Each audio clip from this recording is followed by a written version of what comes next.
alors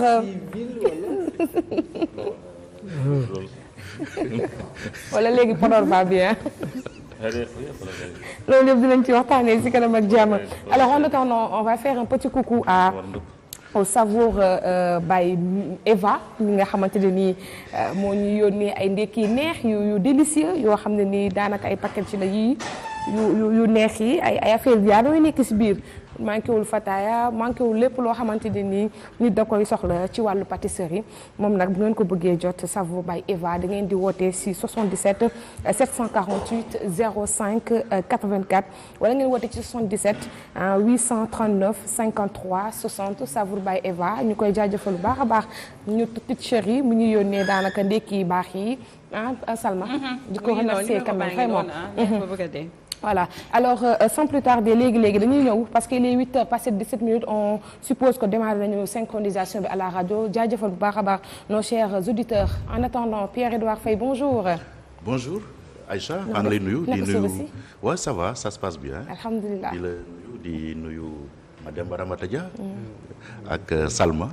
ak sunu invité Lamine Ba. membre de société civile. mu ngi doon alors coordonnateur Podor va mal. non léegi Podor va bien nag. Le Sénégal va bien quand même. xam nga man heureusement Dieu a fait bien les choses j'ai en face de moi deux témoins historiques du mouvement. oui dëgg la Pierre ak Doyen. ak Doyen waaw. waaw yàgg na quoi. waaw bon comme ni nga wax rek di leen nuyu di leen remercier ci invitation bi. effectivement di fàttali c'est toujours un plaisir et un grand honneur de partager ce plateau avec des sommités comme ñoom ñaar. c'est l'habitude de Pierre moom defe naa. ma def ci moom benn témoignage rek parce que li ñuy di wax ci mbedd mi la quoi. au-delà du travail de Walf c'est quelqu'un boo xam ne c'est le Sénégal qui l'apprécie. par sa pondération son respect. non waxuma ko. samay noonu lañ nag non waxuma ko Salma parce que bu ñu toog ça defe naa soo defoon micro trottoir au niveau national. waaw mënu nga ko wax or bi muy nekk fii parce que amul modestie. non modestie bi nag la kay jàpp ci moom Pierre nag modestie bi ak pondération bi. ak respect bi ak professionnalisme lañ jàpp ci moom. doyen moom vraiment dañ koy ñaanal. voilà professionnalisme moom c'est lui. sa xarit alors ndaw si sa xarit ndaw si. yéen commencé loolu. waaw baax na mais Salma arrête. dañuy bañ. alors Pierre-Edouard Faye je te laisse avec votre invité. L'actualité mooy.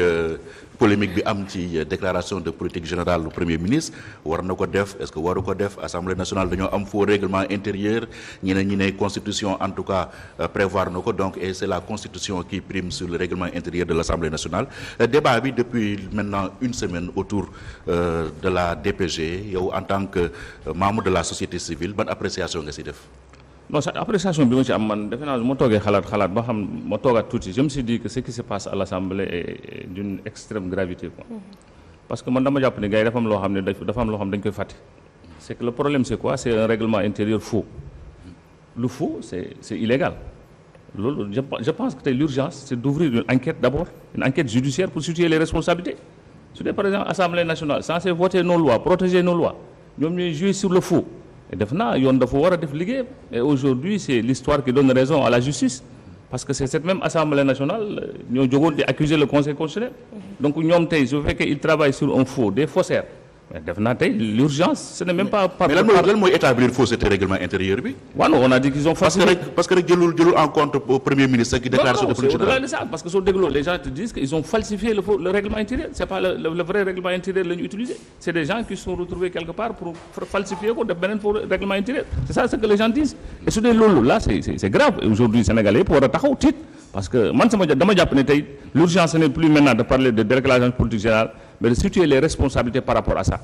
Amadou Mame Diop nag moi je vais le dire ici publiquement c'est que du bett kenn parce que suñu xoolee nañu koy installé le premier jour que ñu koy installé c'était sous l'escorte de la gendarmerie donc moi je savais que c'était pas quelqu'un qui était à la hauteur c'est pas quelqu'un qui avait le niveau de diriger l'Assemblée nationale et aujourd'hui le résultat il est là. man dama jàpp ni dañ ko war a topp ci yoon. waaw c'est cette tare consénitale moo suivre assemblée ba tey jii. ba fii c'est ça. parce que li amoon bisu installation bi. ah li nuyoo ci débat bi rek mooy génnewaat ci fin bi tey. moi je pense que aujourd'hui dañu war a ubbi enquête judiciaire pour situer les responsabilités de cette affaire parce que c'est grave falsifier règlement intérieur Assemblée nationale là dañ ko war def maintenant comme li nga wax c'est la constitution à son article 55 su ma juumul moo exiger à ce que le premier ministre def une déclaration de politique générale mais man sama gis-gis mooy on devrait même supprimer la déclaration de politique générale suñu arsenal juridique parce que amul sens c'est un non-sens mais Aïcha, tu mobilises la République, les ministres, les députés, par tout le monde pendant 24 heures à l'Assemblée nationale pour discuter sur quoi? Les Sénégalais n'en ont pas besoin. Ce temps-là,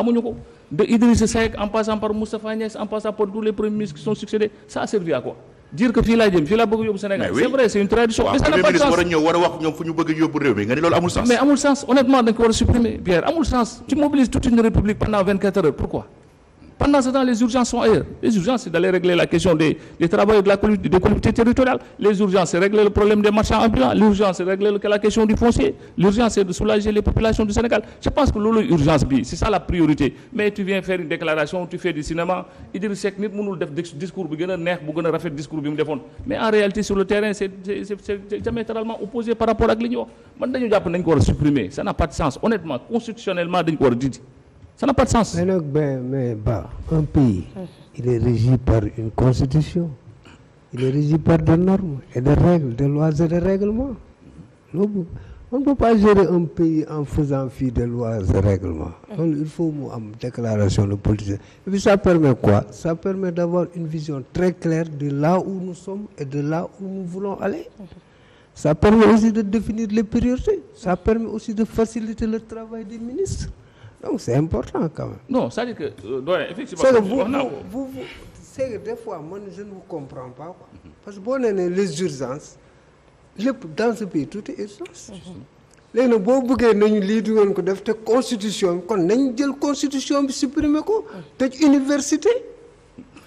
Après faculté de droit, nous avons parce que le pays, si le pays est instabilité, haine, crime, les règles là sont faites pour, même dans la religion, la liberté des uns, là où commence celle des autres. Il y a urgence, c'est des théories. C'est un tout. Pour faire un tout, on a besoin de tout un monde. Que ce soit les plus forts, les plus faibles, les démunis, les moyens, etc. Donc, non lañ koy defaree. def nga fi assise de la justice kay ba pare wax dëgg yàlla. ne jubanti. ñu bàyyi ko mu tontu. waaw mais doyen da nga confirmer li mu wax, c'est-à-dire que tout est urgence. Mais loolu du urgence. Déclaration politique générale du urgence par rapport à urgence yi ko. Maintenant quand je dis. xam nga lan laay bañ. ni nga ko bëgg a balayer. ne ça n'a aucun sens. loolu moom mënu ma ci d'accord. Non, j'ai dit xam nga c'est une exigence constitutionnelle à son article 55.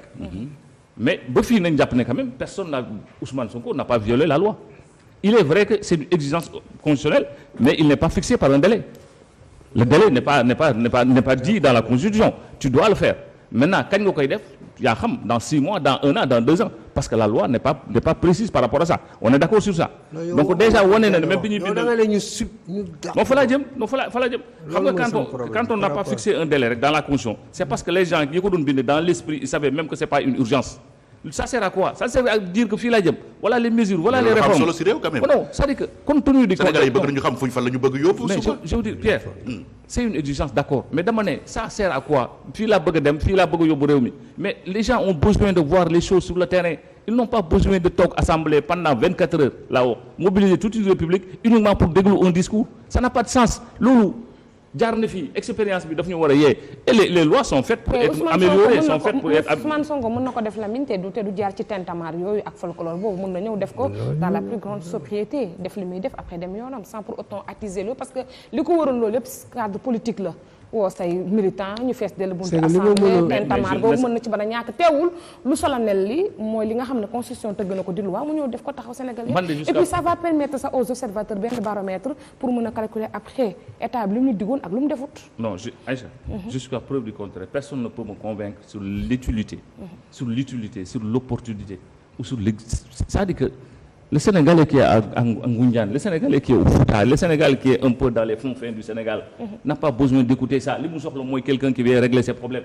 Ce discours-là, on le fait dans la plus grande sobriété. Mais dans la plus grande sobriété, tu es obligé de mobiliser des militants, assembler, mobiliser les députés, mobiliser les ministres, mobiliser la presse pendant 24 heures. 24 heures là-haut.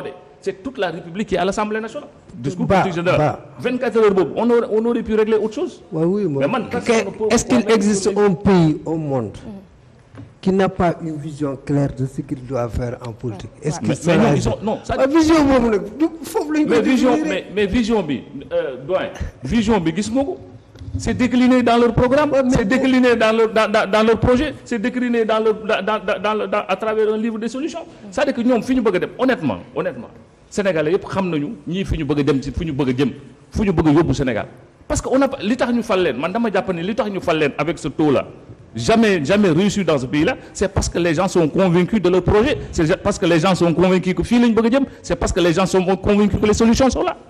Mais honnêtement, on n'a pas besoin d'aller théoriser ça à l'Assemblée. Man Lamine Ba. Mais chaque jour, personne ne peut me convaincre sur ça. Léegi pour ñu progresser un peu sànq yaa ngi wax ci sa biir wax nga ni le président de l'Assemblée nationale dañ ko war a yóbbu ci yoon loolu fan nga ko teg. Mais à cause de ça su fekkee li ñuy wax c'est vrai on a falsifié un règlement intérieur lui-même et la preuve Mamadou Lamine Diallo l'a dit il l'avait saisi par courrier et lui il avait reconnu qu'on allait prendre en compte ça donc il n'a pas pris en compte.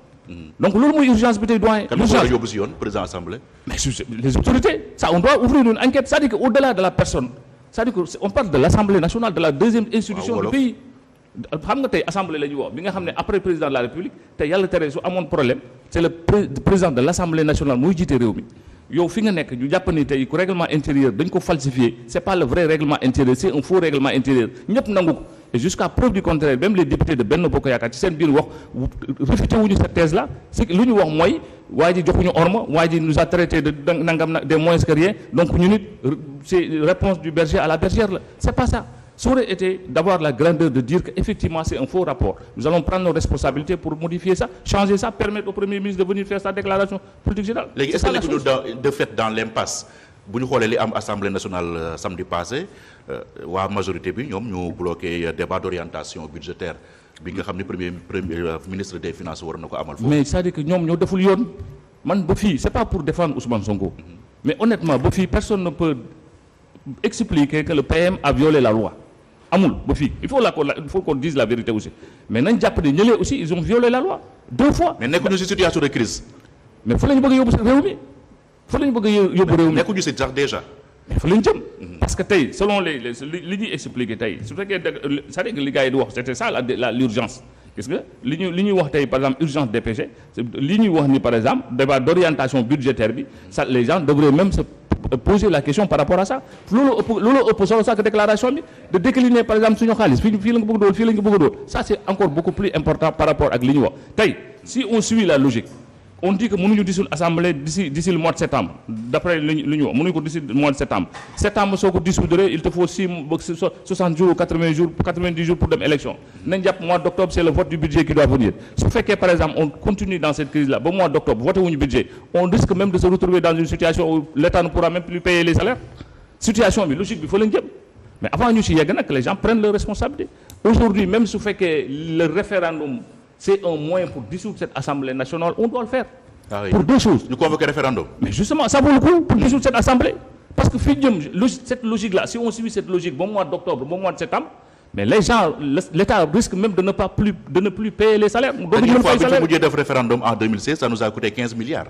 Mais non, donc, on a dit 15 milliards d'euros aussi à l'élection. Non, référendum, ça n'a pas de sens. C'était pas par rapport à BI. Ça, c'est une demande sociale. Si on fait le micro-territoire de ce pays-là, ne serait-ce que nga natt ko ci 54%, il faut qu'on reconnaisse quelque chose. Tey ñi ñëw réew mi c'est 54% des populations qui ont voté pour le président Bassirou Diomaye. Ces 54% là doivent être reflétés par rapport à ça. Ça c'est le vote des Sénégalais. C'est-à-dire que ñi nekk assemblée tey bëgg tenir le pays en otage man ñoom lay situer responsabilité bi la responsabilité du ma ko jàpp du côté du PM parce que violé wul la loi ba fii mais ñi nga xam ne ils ont violé la loi ils ont falsifié un règlement intérieur te ñu reconnaître ko mais c'est à ces gens-là que les Sénégalais la ñu war a waxal.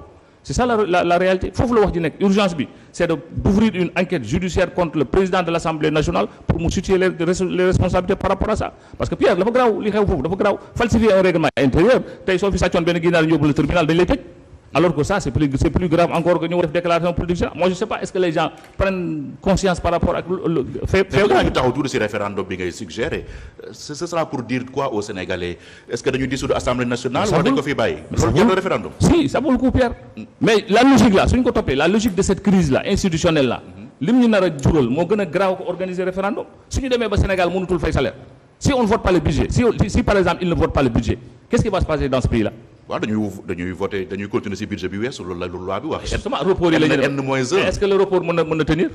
et est-ce que ñaan nañu yàlla un président am moins d'1 an ngay gouverner par ordonnance. Les gens ne le souhaitent pas. Il ne faut pas que les gens revenir à la raison. daf ko jar ça veut dire que jar na ko tey soo fi lancé une pétition pour ceux qui sont pour que ñu dissoudre l'Assemblée tu auras presque en 24 heures tu auras plus d'1 million de personnes ça je vous assure dama la micro toro nga xool. mais est-ce que jar na ko vu le temps bi nga xam ne nii imparti pour que Assemblée nationale bi dissoudre yàggatul dara.